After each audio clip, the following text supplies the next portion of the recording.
ஸ்ரீ சமயபுரமாரியே போற்றி.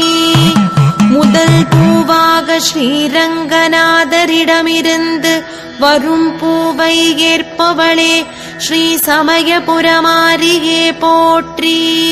ஸ்ரீரங்கநாதரின் தங்கை ஆனவளே ஸ்ரீ சமயபுரமாரியே போற்றி.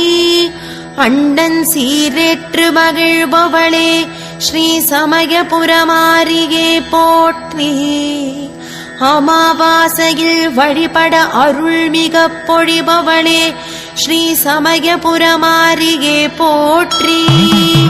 பௌர்ணமியில் வழிபட நற்பலன்களை அருள்பவளே ஸ்ரீ சமயபுரமாரியே போற்றி. கிரகண காலங்களில் வழிபட உச்ச பலன்களை அளிப்பவளே ஸ்ரீ சமயபுரமாரியே